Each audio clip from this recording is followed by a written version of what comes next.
Good morning, everybody, and welcome to this session this morning with Kobus Khun. Kobus is the chairperson of FPI's Health Committee. Now, Kobus, there's quite a lot happening in your space, and I'll give the listeners a hint. It's got something to do with NHI. So the National Health Insurance Act was signed into legislation by the President late last week. So, Kobus, just I want to start by saying to the listener this morning, this is not to give you an exact view of the act at large this morning. I mean, it's quite a sizable act that you need to go read through. If I look at it, we've got about 11 chapters, and then we've got some schedules that's attached to the act as well, where it, the schedule is about the repealing and amendment of various legislation attached to NHI. So the first prize for the listener today is, to realize that this is about creating an awareness that NHI is out, to understand a few concepts, but the first prize for you is to actually go and read the act that is out. And it's specifically Act 20 of 2023, and it's known as the National Health Insurance Act of 2023. So welcome, Kobus. If you could maybe with, the first question I'll ask you, what is the short, medium, and long-term impact of NHI on South Africa? Thank you, Lelane. Thanks for having me. I think, the short-term impact is there's quite a lot of uncertainty. If we look at the timing of the signing this act into law, is very strategic, for one. But there's certainly a lot of uncertainty raised within the act, and I think, especially if we look at the short-term impact, I think what is concerning is what that impact might have on our healthcare services. The uncertainty could potentially lead to a lot of healthcare professionals seeking more stable employment or more certainty, and it could actually have a major impact on our healthcare service. So that's certainly the short-term impact. In terms of the medical schemes, if you are wondering what the impact are for medical schemes, at this stage, not really much. They'll continue as business as usual, because there's so much uncertainty. There hasn't been a committee appointed to list the benefits that the National Health Insurance would provide. So at this stage, medical schemes will continue. So in terms of the medium impact, I do certainly think that schemes would undergo some restructuring. There could potentially, over time, be more certainty about the benefits offered by NHI, and that could lead to some changes within the medical schemes. In terms of the long-term implications, if we look at the economical impact it could have with the funding concerns, that could certainly have quite a substantial strain on our economy. In terms of of some schemes, we would probably find smaller schemes merging with larger schemes, or actually end up closing down. So there certainly are concerns, and I think that just points to the bill and the timing of it. Thanks, Kobus. And I don't know if you've got the answer to this question, but if we look at, and I agree with you, the various medical schemes, I do foresee that smaller ones would merge almost into a type of an umbrella like we have in the retirement space, an umbrella fund. But if we look at, for instance, your private medical schemes that we have versus your government employee medical scheme, GEMS, what do you think is going to happen with GEMS? I mean, I don't know. If you don't, it's also okay not to know. I mean, looking at GEMS, so GEMS also offers medical services for the government, and I mean they are also using the private sector. So yes, there certainly are concerns from their part as well. They'll also stop receiving funding, which I mean that's certainly, to that point, it is something I think they are also concerned about. Yeah, I just, as you were talking, it dawned on me. I wonder what's going to happen with GEMS, because we saw the same type of uncertainty the moment that the two-part system and the retirement schemes, and the retirement reform kicked in. It was, you have the private retirement funds, and then you have government employee pension fund, which is benefits driven. And there was also a few concerns coming from there if we look at the two-part system. All right, coming back, staying with the National Health Insurance Act. Now, this is an act like any other act. I found it quite interesting that it was English and Afrikaans this time. Hopefully, we've got the act available in all the languages. I haven't checked. But if we go back to the act, Chapter 1 talks about the purpose and the application of the act. Chapter 2 talks about the access to healthcare services. Maybe your view on access to healthcare services. This is the part that talks about the population coverage, registration as users, rights of users, healthcare services, and the cost of coverages. Maybe an overall view on the access to healthcare services in Chapter 2. Certainly. So, I mean, I think I must be frank about the point that universal healthcare to South Africa is important, and I think that is a right Agreed. for every South African.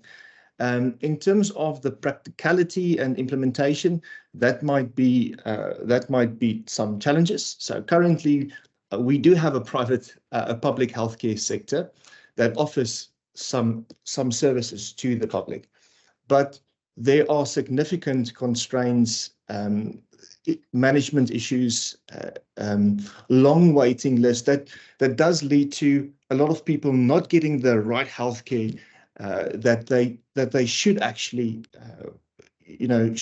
get.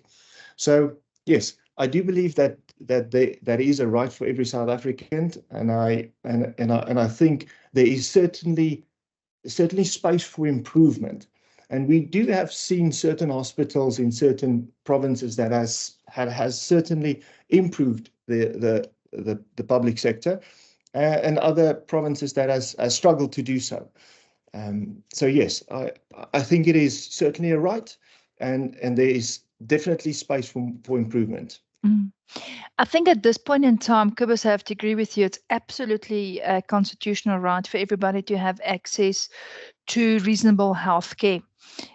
So again, to the listener, the point today is not to say, we don't believe in NHI. We absolutely do. It's more about understanding the journey. It's more understanding how long it's going to take us to get there, and also the funding. But we'll talk about the funding a little bit later. So, Kobus, thank you so much for helping us to understand a little bit more about access to healthcare services in Chapter 2. I'm not going to spend too much time with Chapter 3 because it's actually codified in the Act when they talk about the establishment of the fund. So, Chapter 3 talks about the fund itself, how it will be established, the functions of the fund, etc. Then it carries on. Chapter 4 makes it clear that the fund will have a board. There will be a board that will be appointed to oversee the functions of the fund. There will be a chief and executive officer, so a CEO will be appointed. And Chapter 5 makes it very clear what the functions of the CEO will be of this fund.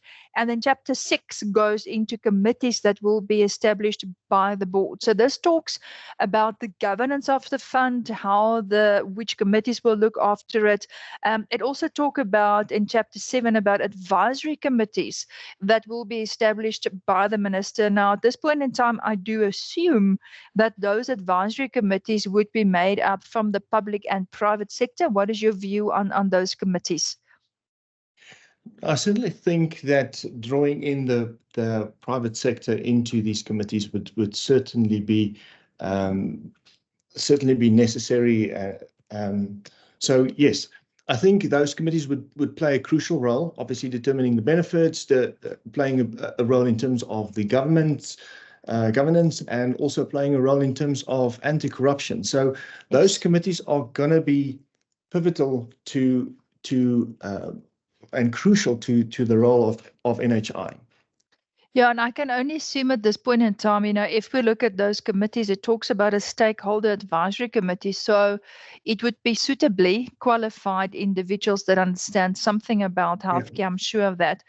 I mean, if you, sorry, Lelane, I mean, if you take into the knowledge drawn from the private sector. It's absolutely, I mean, you can't imagine them not doing that. So we sit with a vast amount of knowledge and experts within that field. So it could only be so much beneficial for them to do so.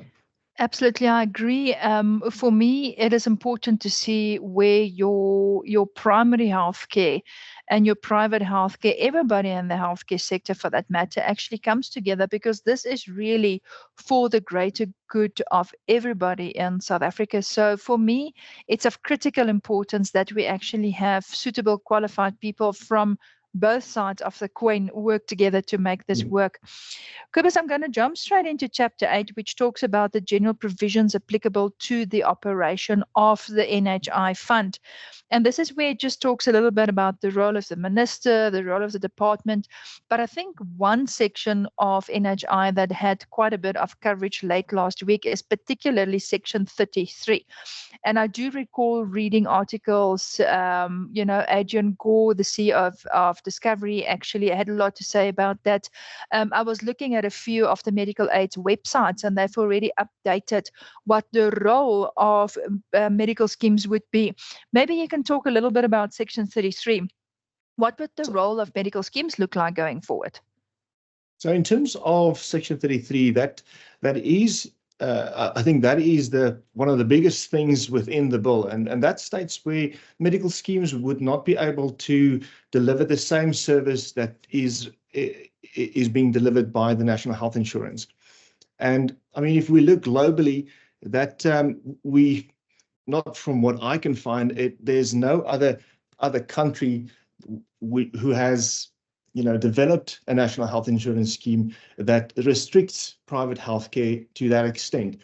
So yes, I mean, I think that is concerning. We at this stage, we don't even know what those benefits are. I mean, those committees haven't been formed yet. So that's it. Yeah. I mean, that just brings it back to the point of the uncertainty. And at this stage, we don't know what those benefits are. Medical schemes in the long run would only pay for these, things that aren't refundable by the NHI. So in terms of that specifically, they would incorporate the private sector at more on a they'll do it at this stage. They'll do it in two phases. That's what they're planning. But yes, it is certainly concerning. Medical aids at this stage would play a role, but eventually start to phase out slightly more. I mean, if I read the section, I mean, we've quite meaty sections. Like the role of the department, Section 23 is slightly meaty, but if I go to Section 33, it's literally 3 lines. So the role of medical schemes, and the 3 lines reads as follows. It says, once national health insurance has been fully implemented, the emphasis on fully implemented, as determined by the minister through regulations in the Gazette, medical schemes may only offer complementary cover to services not reimbursable by the fund. That's it. That's what Section 33 says, and that's what it says. So, and I agree with you. There's a lot of uncertainty if we look at fully implemented.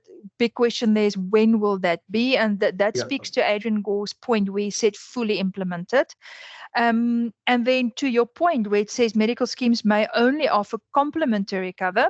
I mean, what does complementary cover mean? I'm not sure. To services reimbursed by the fund. So it's complementary to the services. There's the answer. Not reimbursed by the fund. So that's it. I don't know what that even means in terms of what it will cover. I do assume that NHI will at least look at your prescribed minimum benefits. Yeah, so I mean, Lelane, if we look at the prescribed minimum benefits, the cost-effective prescribed minimum benefits in South Africa would be roughly about 859, I believe, billion. Sure. If we need to cover that specifically. So that's a massive implication. And to your point, in terms of fully implemented, what the Act doesn't state what fully implemented means when that fully implemented would actually be.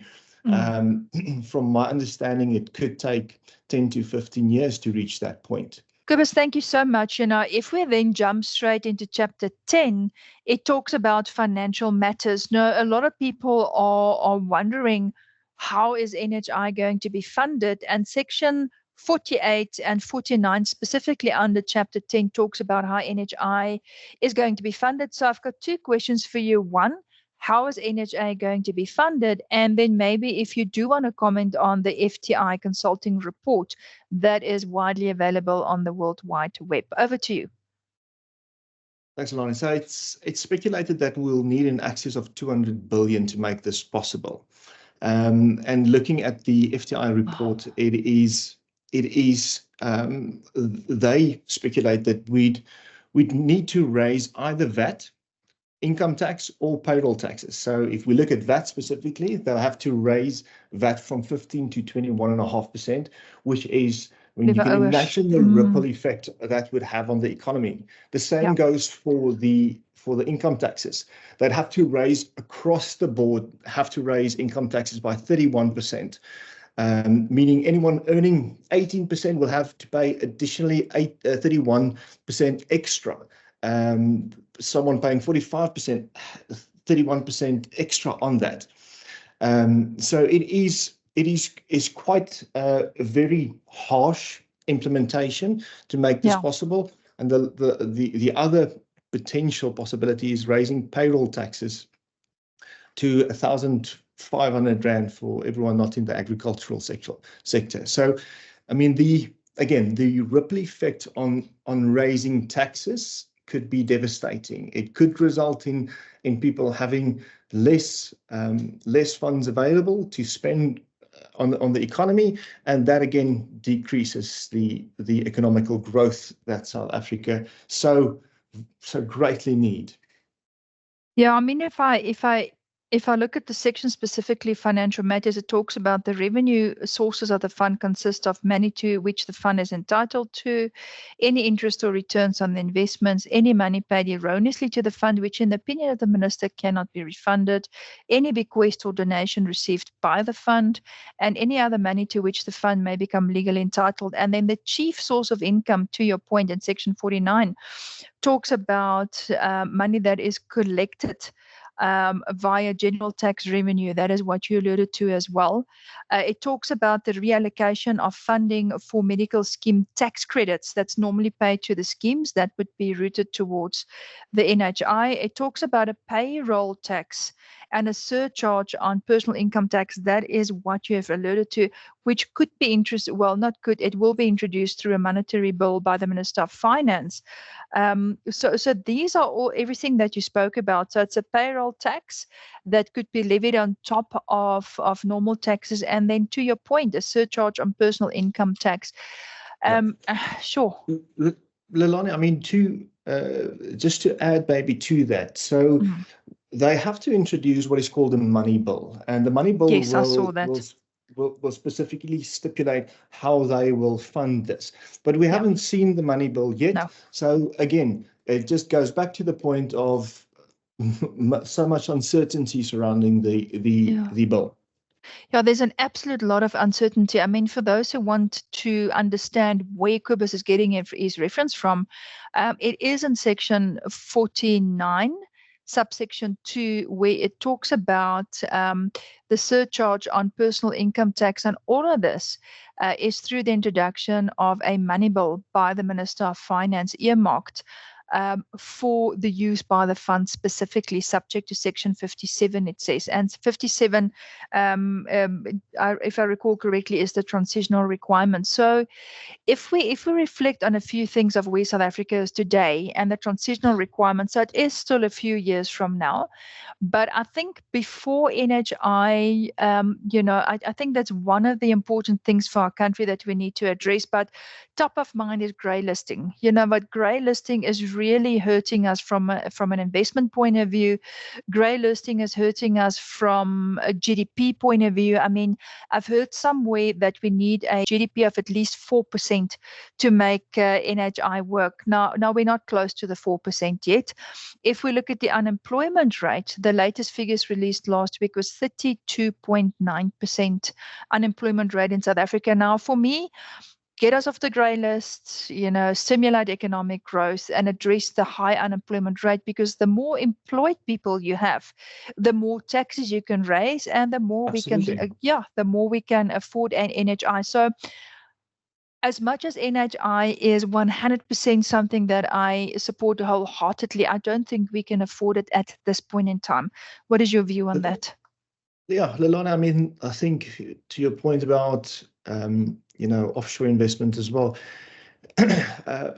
if with so much uncertainty in the bill, I mean, what do you think would be the implication for again, looking at the bill, and the whole idea of the bill is to develop and add to healthcare.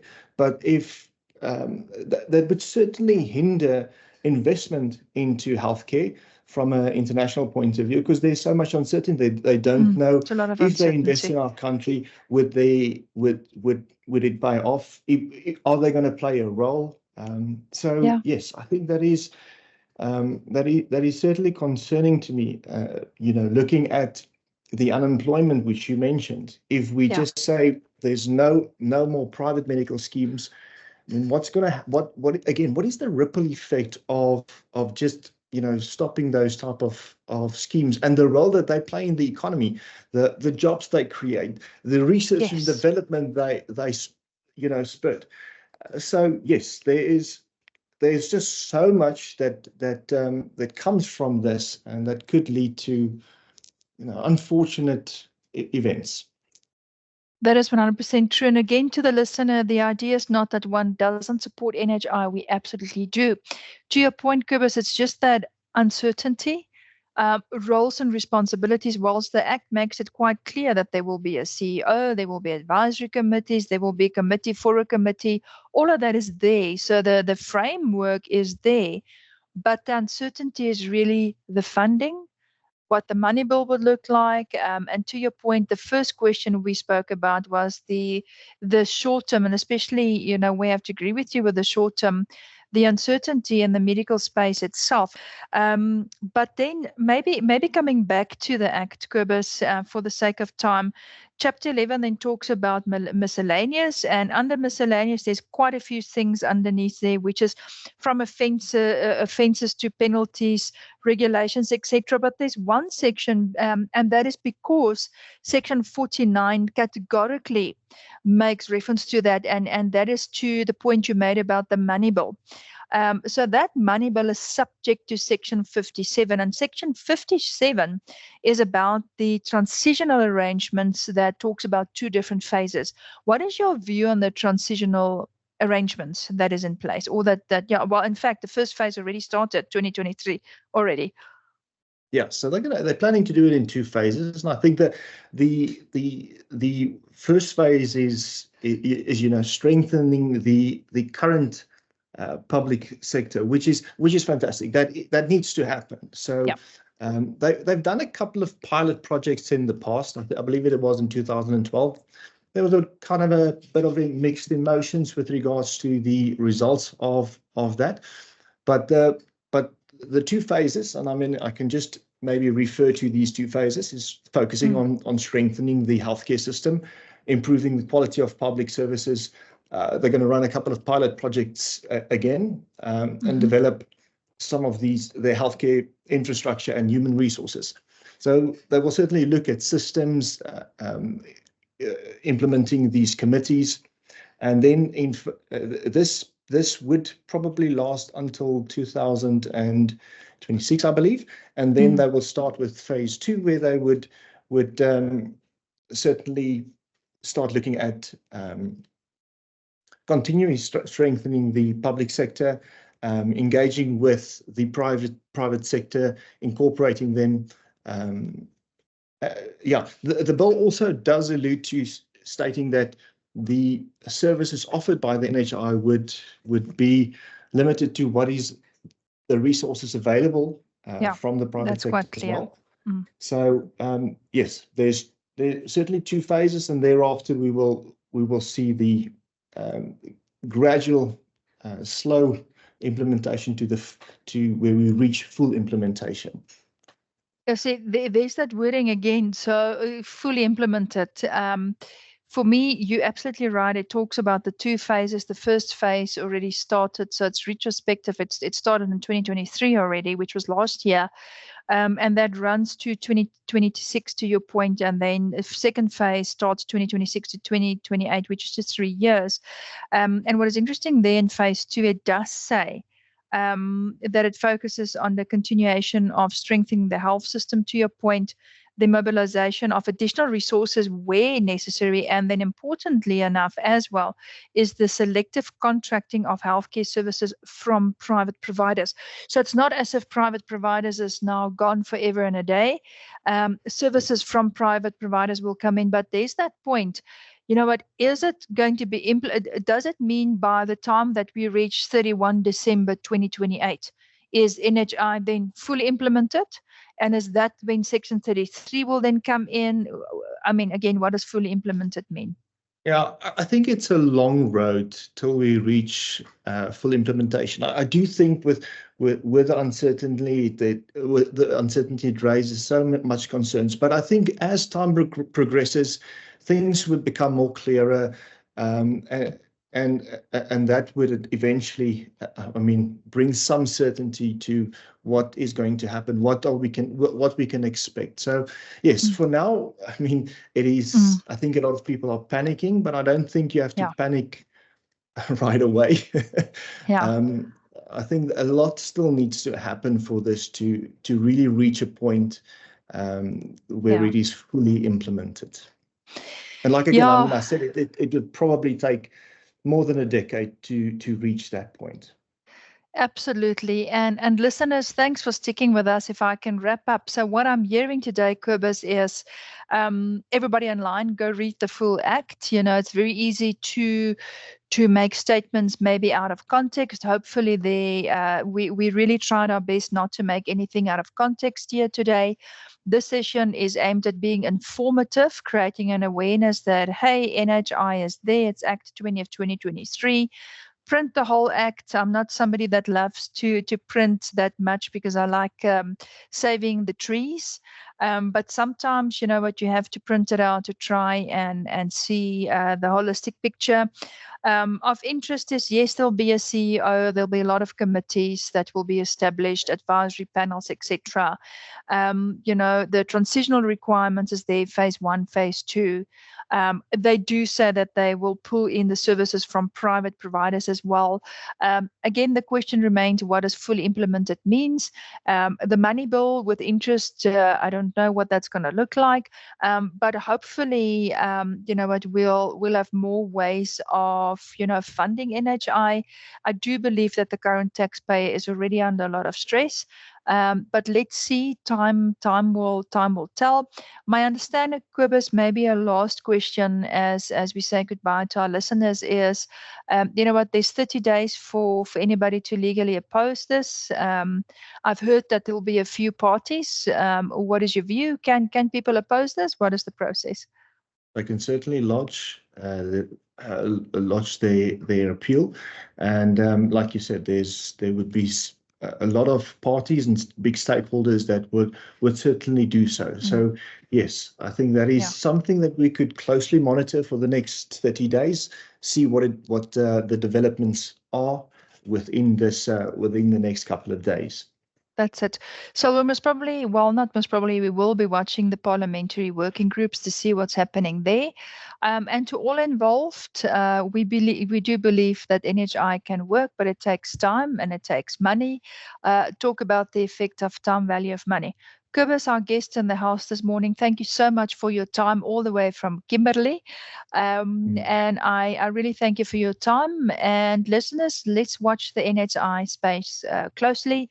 If there's anything that we need to create awareness on, we will reach out to you again. But first prize is download the Act and to read the Act. Kobus, may you have a wonderful morning. Goodbye. Thanks, Lelane.